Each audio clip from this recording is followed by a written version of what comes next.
Bible చెప్పదు. Bible చెప్పిందంటే ఖచ్చితంగా ఉండి తీరాల్సిందే, ఉన్నాయి అంతే. ఎందుకంటే జీవము గల దేవుడు అబద్ధం ఆడాడు.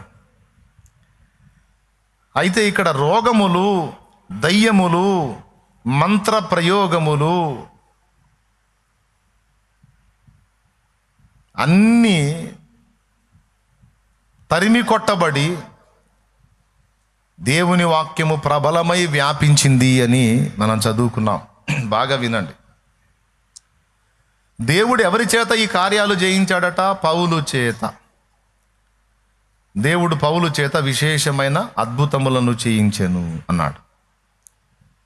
ఆ అద్భుతాల్లో ఐతుకు అనేవాడు చచ్చిపోయిన వాడిని తిరిగి బ్రతికించటం ఒకటి ఉంది.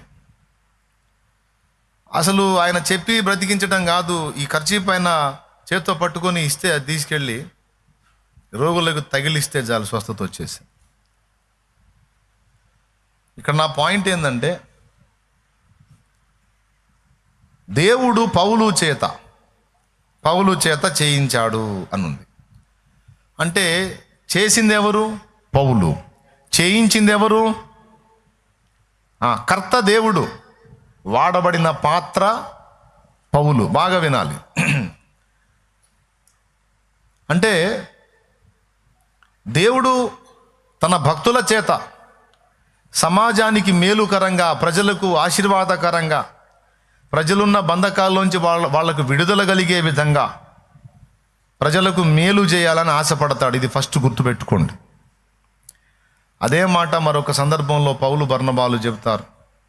మేలు చేయుచుండుట చేత తన్ను గూర్చిన సాక్ష్యము మీకు లేకుండా చేయలేదు. ఇది లుస్త్రలో బలహీన పాదములు గలవానిని స్వస్థపరిచినప్పుడు వాళ్ళందరూ వచ్చి పౌలు బర్నబాలు హెర్మే ద్యుపతి అని వాళ్లకు ఎడ్లను బలివ్వటానికి వీళ్ళు దేవుళ్ళు అని చెప్పి వాళ్ళని ఘనపరచడానికి ప్రయత్నించినప్పుడు అక్కడ ఈ మాట పౌలు మాట్లాడతాడు. మేలు చేయుచుండుట చేత ఆయన తన్ను గూర్చిన సాక్ష్యము మనకు లేకుండా చేయలేదు. అంటే టోటల్గా దేవుడు ఎల్లప్పుడూ కూడా మనకు మేలు చేయడానికి ఇష్టపడతాడు. స్తోత్రం చెప్పండి. 2 చేతులు ఎత్తి గట్టిగా చెప్పండి. సమాజములో అల్లాడిపోతున్న ప్రజలను ఆదుకోవటానికి, ఆదరించడానికి దేవుడు ఎప్పుడూ ఇష్టపడతాడు. ఎందుకంటే సమాజంలో ఉన్న ప్రజలు మనకేమవుతారో మనకు తెలియదు, కానీ దేవునికి మాత్రం వాళ్ళు పిల్లలని దేవునికి తెలుసు. సాతాను చేత బంధింపబడి, అపవాది కట్ల చేత బంధించబడి అల్లల్లాడిపోతున్నటువంటి తన పిల్లల వేదన దేవుడు ఎరుగును, తన బిడ్డల బాధ దేవుడు ఎరుగును. నిజమునకు దేవుడెవరో వారికి తెలియదు, సత్యమేదో వారికి తెలియదు, ఆ బంధకాల్లోంచి బయటపడే దారేమో తెలియదు. కొంతమంది పాపములలో, కొంతమంది శాపములలో, కొంతమంది దురాత్మ పీడనలో, కొంతమంది వ్యాధి బాధల్లో, కొంతమంది కుటుంబాన్ని కట్టుకునే విధానం తెలియక కుటుంబ వ్యవస్థలు విచ్ఛిన్నమై, కొంతమంది ఆర్థికపరమైన లోట్లతో, అప్పుల బాధలతో, కొంతమంది ఇలా అనేక రకాల సమస్యలతో ఆత్మహత్యలు చేసుకొని ప్రాణాలు తీసుకుంటున్నారు, ఏ నిరీక్షణ లేక. ఇది సమాజం అంతా ఉన్న పరిస్థితి. ఇదంతా మనకు తెలియని సంగతి కాదు. సమాజంలో నువ్వు ఉంటున్నావు, నేను ఉంటున్నా. 100 కుటుంబాలు ఒక దగ్గర ఉంటే ఆ 100 కుటుంబాల్లో 100 స్టోరీలు నడుస్తున్నాయి, 100 బాధలు ఉన్నాయి. కానీ అందులో ఒక కుటుంబంగా నువ్వు ఉంటే నీకున్న నిరీక్షణ వాళ్లకు లేదు, నీకు దక్కిన కృప వాళ్లకు దక్కలేదు. ఎందుకంటే అదే బాధలు నీకున్నా సరే నీకు మనశ్శాంతి ఉంది, నీకు ధైర్యం ఉంది. ఎందుకంటే నీకు తోడై ఉన్నవాడు ఒకడు ఉన్నాడు. ఆయన ఎవరో నీకు తెలుసు. ఆయన బలము, ఆయన జ్ఞానము, ఆయన శక్తి, ఆయన వివేకము, ఆయన నీకు తోడై ఉండి నిన్ను నడిపించే విధానం అంతా నీకు తెలుసు. కాబట్టి ఎన్ని బాధలైనా, వేదనలైనా, కష్టాలైనా, కన్నీళ్ళైనా, ఇరుకులైనా, ఇబ్బందులైనా నీకు మనశ్శాంతి ఉంది. ఎందుకంటే ఆయన్ని బట్టి. కానీ వాళ్ళకి ఆయన తెలీదు. అందుకే వాళ్ళు చాలా క్షోభలో ఉన్నారు. ఇప్పుడు ఆదరించే వాళ్ళని కలిగి ఉన్న వాళ్ళకంటే కూడా ఆదరణ లేక అల్లాడుతున్న వాళ్ళు ఎక్కువ బాధను అనుభవిస్తారు. అలా ప్రజలు సమాజంలో అల్లలాడిపోతున్నారు. అలాంటి ప్రజల్ని ఆ బంధకాల్లోంచి బయటికి తెచ్చి వాళ్ళని కూడా నెమ్మదిగల స్థితిలోనికి తీసుకొని రావడానికి తండ్రి ఎప్పుడూ ఆశపడతాడు. అయితే అలా వాళ్ళని బయటికి తీసుకొని రావడానికి, వాళ్ళని ఆదరించడానికి, ఆదుకోవడానికి, వాళ్ళకు మేలు చేయడానికి, వాళ్ళు ఉన్న కట్లలోంచి వారిని విడిపించడానికి దేవుడు ఏం చేస్తాడంటే భూమి మీద నాకు సహాయకులు ఎవరు, సహకారులు ఎవరని వెతుక్కుంటాడు.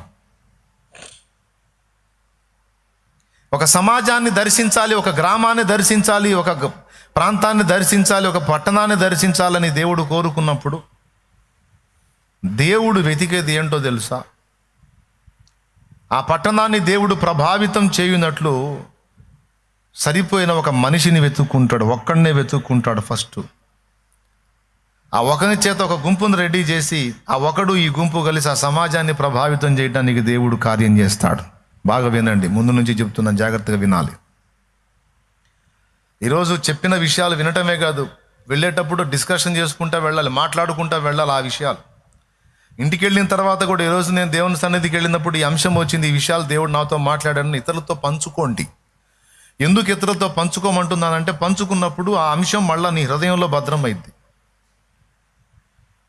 నువ్వు సున్నం కొట్టిండాయా బెల్లం కొట్టిండాయో అంటారు.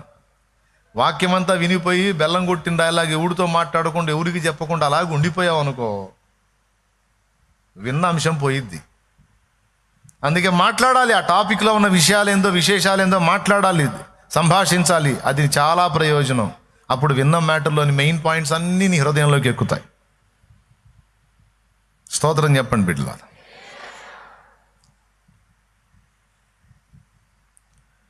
ఒక సమాజాన్ని, ఒక గ్రామాన్ని, ఒక పట్టణాన్ని, ఒక పల్లెను, ఒక ప్రాంతాన్ని, ఒక వీధిని, ఒక వాడను దేవుడు కదిలించాలనుకున్నప్పుడు, అక్కడ ఉన్న ప్రజల్ని విడిపించాలనుకున్నప్పుడు మొదట సమాజాన్ని చూస్తాడు. ఆ సమాజం కొరకు ఒక వ్యక్తిని వెతుక్కుంటాడు. ఆ వ్యక్తి దొరికినప్పుడు ఆ వ్యక్తి ద్వారా కొందరిని ప్రభావితం చేసి అతన్ని వారిని కలిపి లేదా ఆమెను వారిని కలిపి ఆ సమాజాన్ని ప్రభావితం చేస్తాడు. ఇది దేవుని పద్ధతి.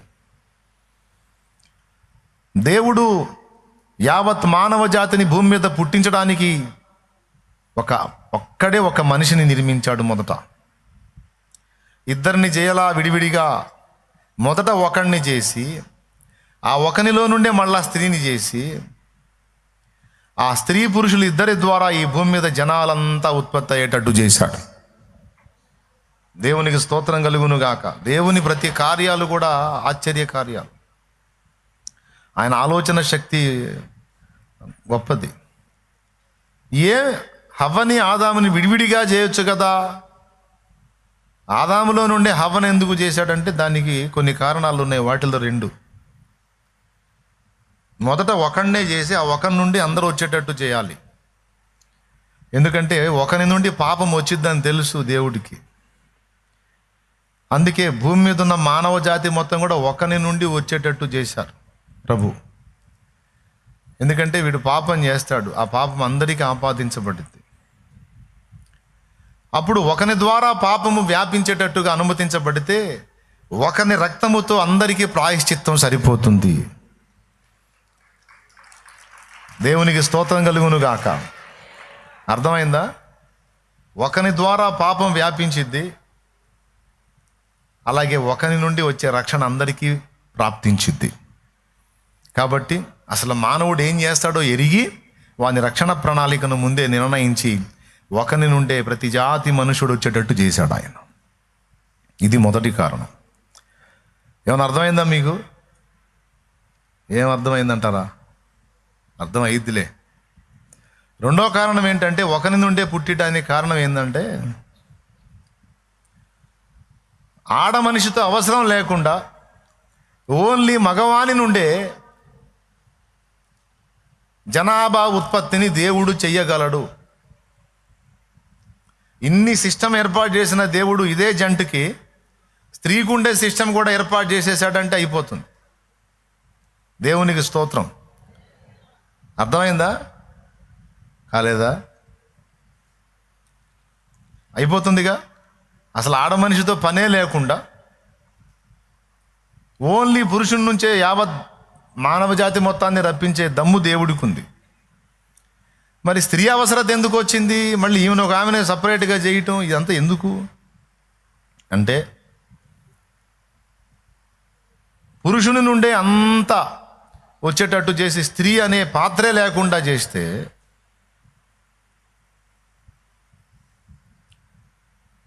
దేవునిలో ఉన్న ఒక తత్వమే ఆయన సృష్టికి అర్థమవుతుంది. అంటే తండ్రి తత్వమే సృష్టికి అర్థమవుతుంది తప్ప దేవునిలో ఉన్న తల్లి తత్వం అర్థం కాదు. మరి దేవునిలో తండ్రి తత్వం ఉంది, తల్లి తత్వం ఉంది.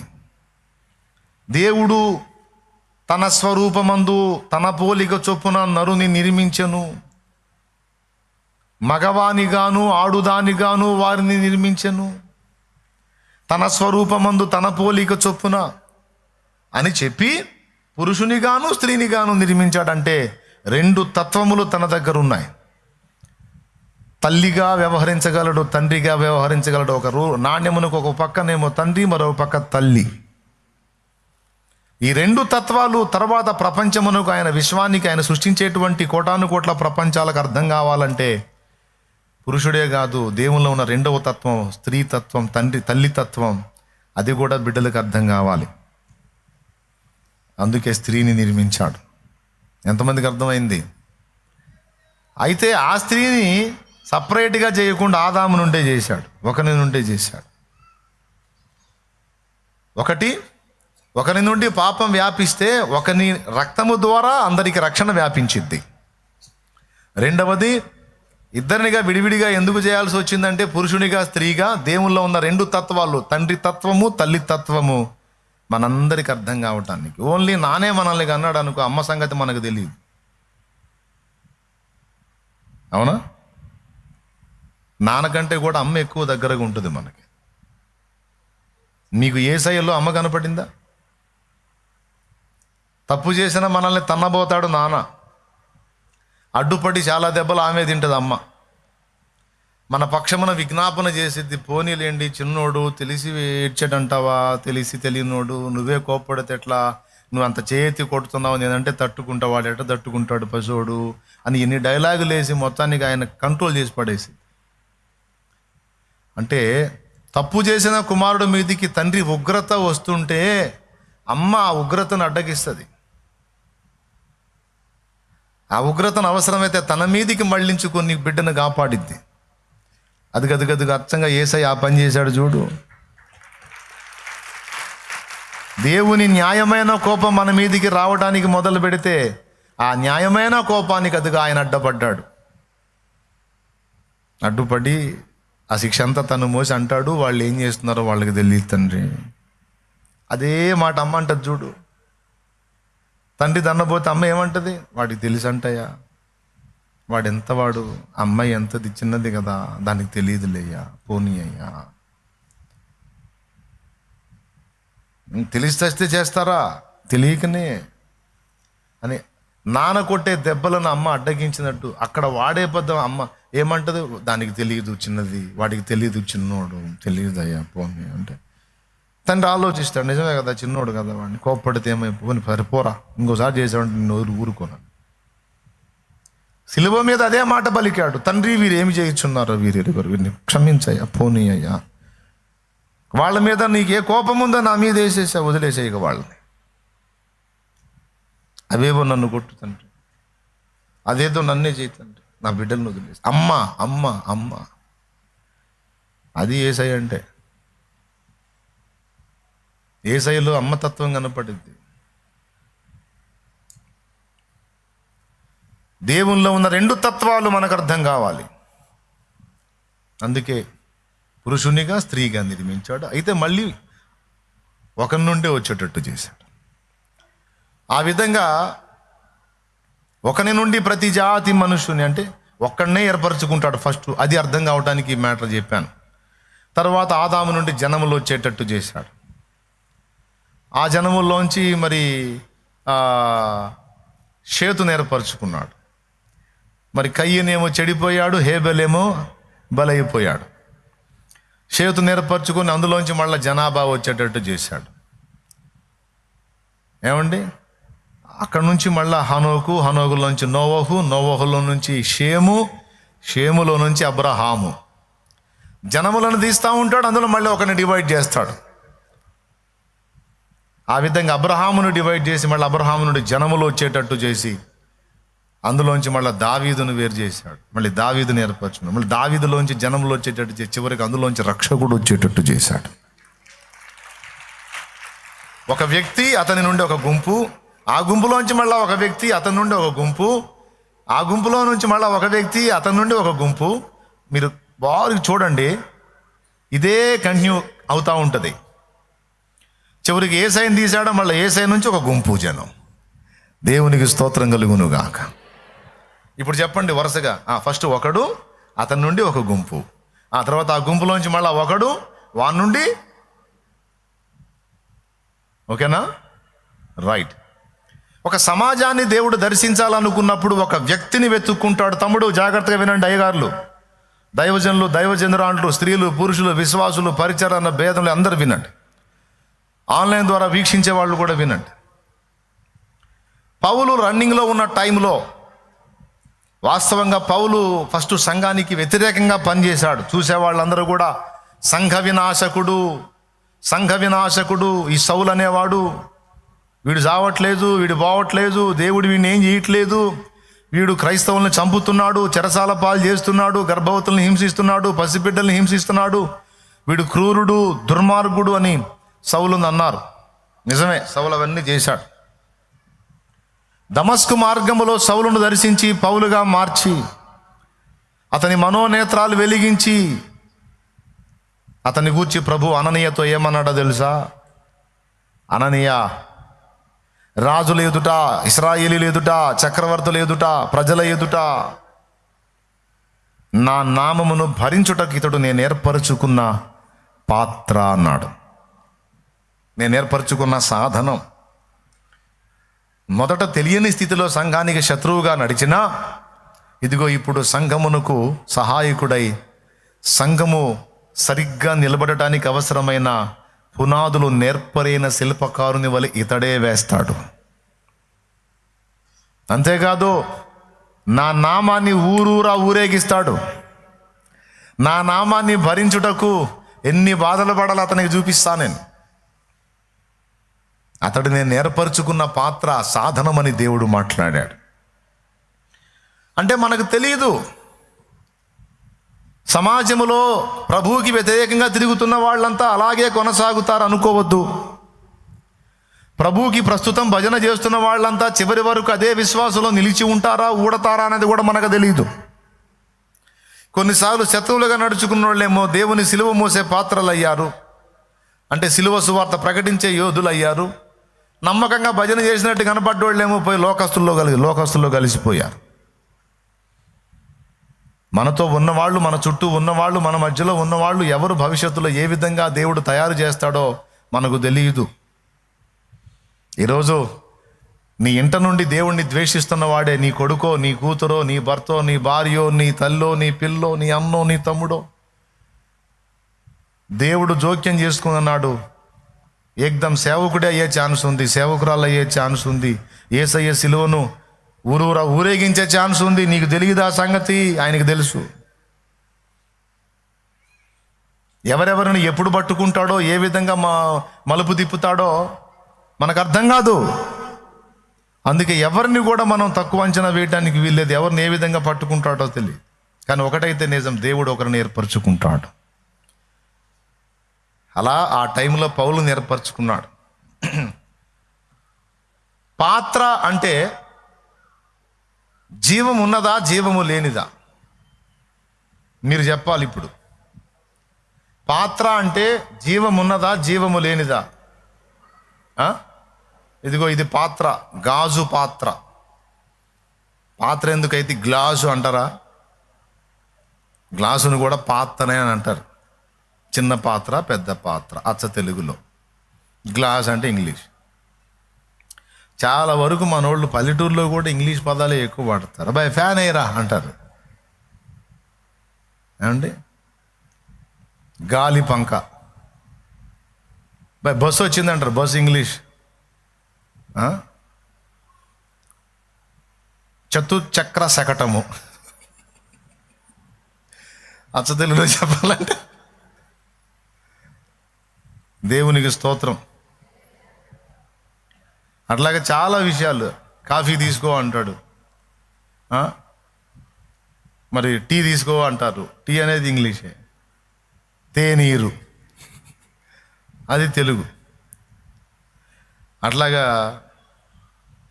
ఇదేంటి ఇప్పుడు చెప్పండి? గ్లాసా? పాత్ర. ఓకేనా? రైట్. పాత్ర ఇప్పుడు ఇక్కడ పెట్టా, అక్కడే ఉందా ఇక్కడికి వచ్చిందా? పెద్దగా చెప్పాలి. సరే, ఇప్పుడు ఇక్కడ పెట్టా, సరే ఇక్కడ పెట్టా, సరే ఇక్కడ తీసి ఇక్కడ పెట్టా, ఇక్కడ పెట్టా.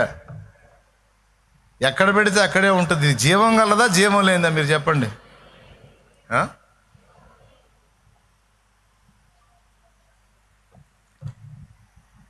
మరి పౌలునేంది నేను ఏర్పరచుకున్న పాత్ర అంటాడు. ఏంది?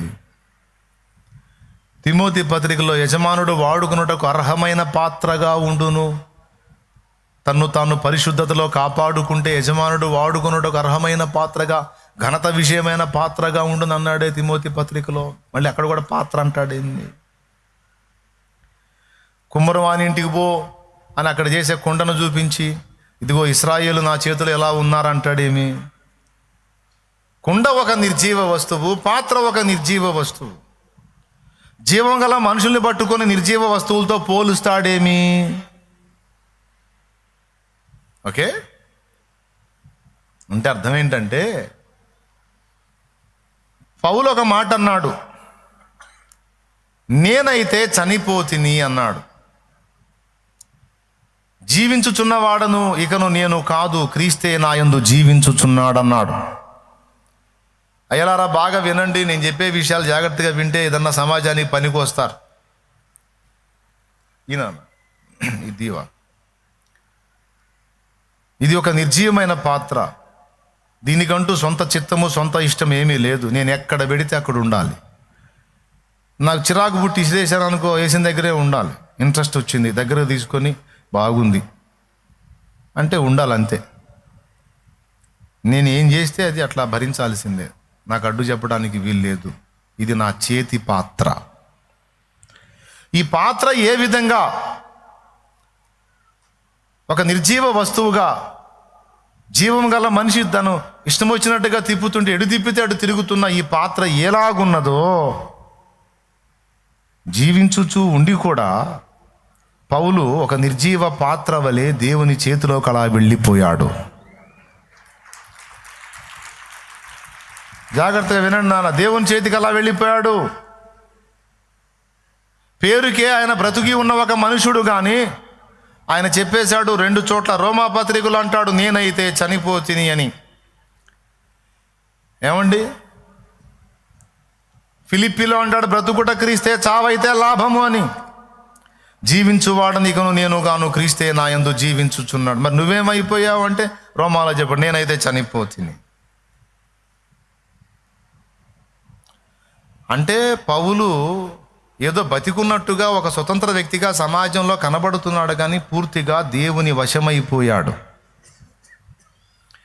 తన సొంత ఇష్టాన్ని సొంత చిత్తాన్ని, తనకి ఏవేవి లాభకరములో వాటన్నిటినీ పెంటతో సమానంగా ఎంచుకొని వాటిని విసర్జించి యేసయ్య చేతుల్లోకి వెళ్ళిపోయాడు. ఆయన ఎవరి చేతుల్లోకి వెళ్ళిపోయాడు? అది. ఇప్పుడు నేను దీన్ని నా చేతుల్లో తీసుకొని దీని చేత కొన్ని పనులు చేయగలుగుతాను. అట్లా కాకుండా ఇది దాని చిత్తం సొంత చిత్తం కలిగి ఉండి దాని చేత నేను నా చిత్త ప్రకారం పని చేయించగలనా? చేయించలేను. అది నా వశానికి తను అప్పగించుకుంటే, తన స్వచిత్తమును వదిలేసుకుంటే, అప్పుడు దీన్ని నేను గ్లాసు నీళ్లు తాగటానికి వాడుకుంటాను,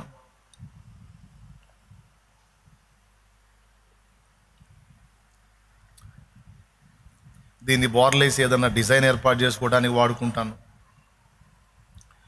దీనికి చక్కని కలర్స్ వేసి నక్షి పని చేసి దాని మీద లోపల మట్టి పోసి ఒక మొక్క వేసి దాన్ని ఆ విధంగా ఒక పూల కుండీగా వాడుకుంటాను. అయ్యా,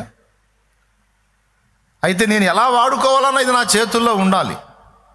అప్పుడు దీని చేత నేను రకరకాల పనులు చేస్తాను. దేవునికి మహిమ కలుగును. మీకు అర్థమైంది ఇది? ఓకేనా? కత్తి ఉంది,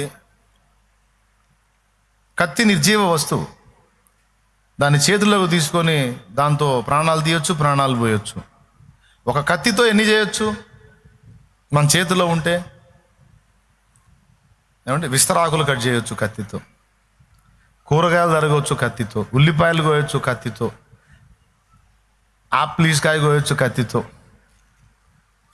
సర్జరీ చేసి పేషెంట్ని బ్రతికించవచ్చు, ఒక రోగిని బాగు చేయొచ్చు కత్తితో. కత్తితో ఎన్నో చేయొచ్చు. చిరాకు పుడితే ప్రాణం పోయొచ్చు, ప్రాణం.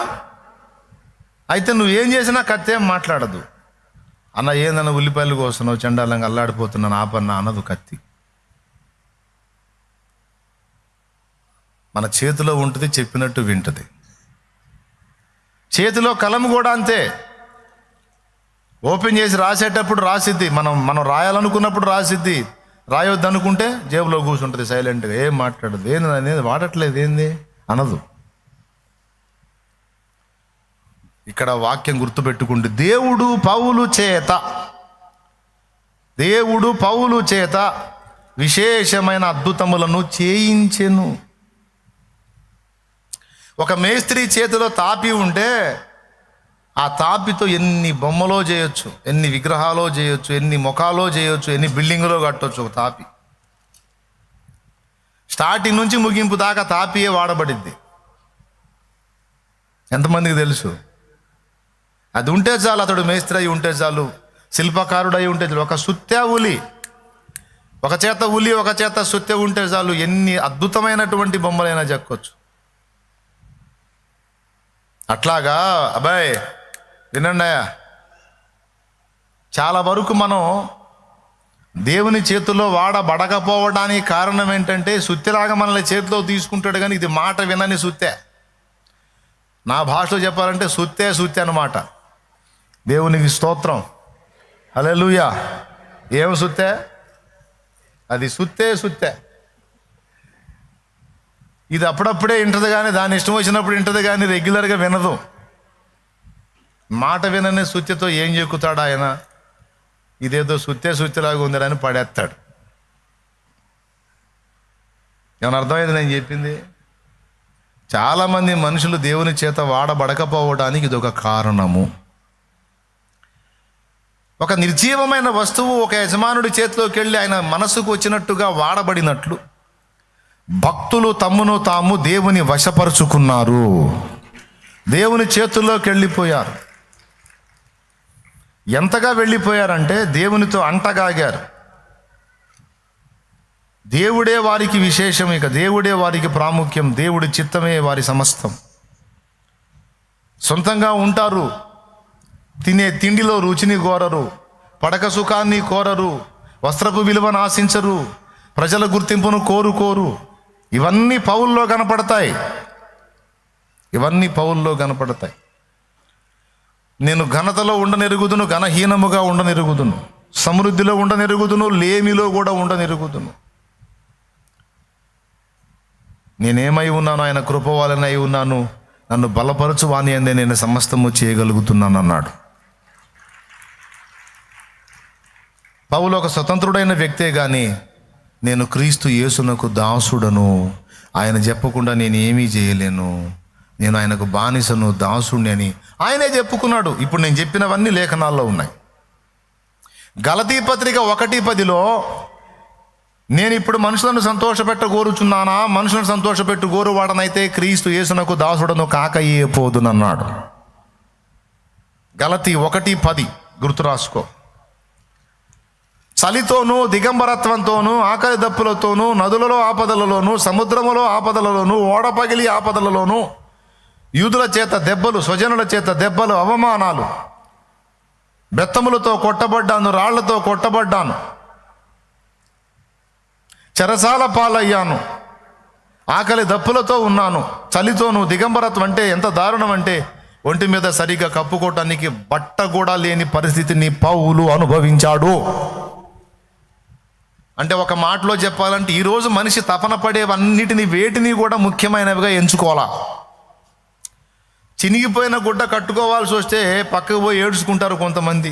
అయ్యా ఏమిటయ్యా చినిగిపోయిన బట్టలా ప్రభు? ఎందుకంటే చినిగిన వస్త్రం కట్టుకుంటే సిగ్గు, అవమానం, సమాజంలో చిన్న చూపు, అది ఇష్టపడరు. కానీ పౌలుకి అది లక్ష్యం లేదు. చినిగిపోయిన బట్టైనా పర్వాలేదు, జనం నన్ను పొగడాల్సిన అవసరం, మెచ్చుకోవాల్సిన అవసరం, లేకపోతే విమర్శించినా నాకేమీ కాదు. నా ప్రభువు నన్ను చూస్తే చాలు. నా యేసయ్య ఇదే నాకు ఇచ్చాడు, అదే కట్టుకుంటా. అది కూడా లేకపోతే అలానే ఉంటా. ఒక పతివ్రత అయిన భార్య అన్ని విషయాలలో భర్తకి ఎలాగ లోబడుతుందో, ఎలా అప్పగించుకుంటుందో, పౌలు తన్ను తాను దేవునికి అలా అప్పగించేసుకున్నాడు. చాలామందికి కోరికే, మోకాళ్ళుని ప్రార్థన కూడా చేస్తారు. అయ్యా, పౌలును వాడుకున్నావుగా ప్రభువా, పౌలు చేత విశేషమైన కార్యాలు చేశావుగా ప్రభువా, పౌలు కర్చీపులు తగిలితే స్వస్థత వచ్చిందిగా ప్రభువా, పౌలు దేహానికి కట్టిన నడికట్లు తగిలితే స్వస్థత వచ్చిందిగా ప్రభువా, పౌలు మాట్లాడితే కార్యం జరిగింది, పౌలు తాగితే స్వస్థత వచ్చింది ప్రభువా. మరి నన్ను ఎందుకు వాడుకోవు నాయన? నన్ను కూడా వాడుకో ప్రభువా. వాడుకోవాలని ఆయన కూడా చూస్తున్నాడు, కానీ పౌలు అందినంత కంఫర్ట్గా నువ్వు అందట్లా, అది ప్రాబ్లం. పేతురు అందినంత కంఫర్ట్గా, అనుకూలంగా నువ్వు అందట్లా, అది సమస్య. ఒకవేళ ఆ విధంగా నువ్వు కూడా అందగలిగితే ఖచ్చితంగా నిన్ను కూడా వాడుకోవడానికి నా ప్రభు ఆసక్తి కలిగి ఉన్నాడు. అచ్చంగా సేవకు వచ్చిన వాళ్ళు కూడా అందట్లా ఈరోజు, అది పరిస్థితి. నేను చెబుతున్నాను, నువ్వు విశ్వాసివా, పరిచారకుడివా, సేవకుడివా, సేవకురాలివా, నువ్వెవరివైనా కావచ్చు, కానీ నువ్వు దేవునికి పౌల్లాగా అందుబాటులోకి రాగలిగితే నీ చేత కూడా నీ సమాజానికి మేలుకరమైన కార్యములు ఎన్నో నా దేవుడు చేయించగలడు. ఒక మాటలో చెప్పాలంటే అలా చేయాలని ఎదురు చూస్తున్నాడు. చాలామంది అందరం యేసు గొర్రెలం అని పాటలు పాడుతున్నారు, కానీ ఆయన స్వరం వినే గొర్రెలు సరిగా లేవు. ఆయన కుడికి బొమ్మంటే ఎడమకు పోయే గొర్రెలు చాలా ఉన్నాయి. మళ్ళీ చెప్పుకునేది నేను యేసు గొర్రెను అని. నువ్వు గొర్రెవు కాదు, బర్రెలా కూడా లేవు. దేవునికి స్తోత్రం అని అనాల్సి వచ్చింది. అంటే బాగుంటుందని అనలే, అర్థమైందా? నా గొర్రెలు నా స్వరము వినును అన్నాడు, అవి నన్ను వెంబడించును అన్నాడు. పేతురుకు చెప్పింది అదే. ప్రభువా, నువ్వు చేసేవాడిని నేను చేయాలి. ఎట్లా ప్రభు అంటే నన్ను వెంబడించున్నాయన్న అంటే ఏంటి? నాలాగా నడు, నాతో నడు. పౌలు కూడా అంతే, ప్రభువుతో నడిచాడు. స్వతంత్ర వ్యక్తులై ఉన్న సొంత గౌరవాన్ని, సొంత ఇష్టాన్ని, సొంత చిత్తాన్ని, సొంత ఆనందాన్ని, సొంత ఘనతని, సొంత మహిమని, సొంత గుర్తింపుని సమాధి చేశారు.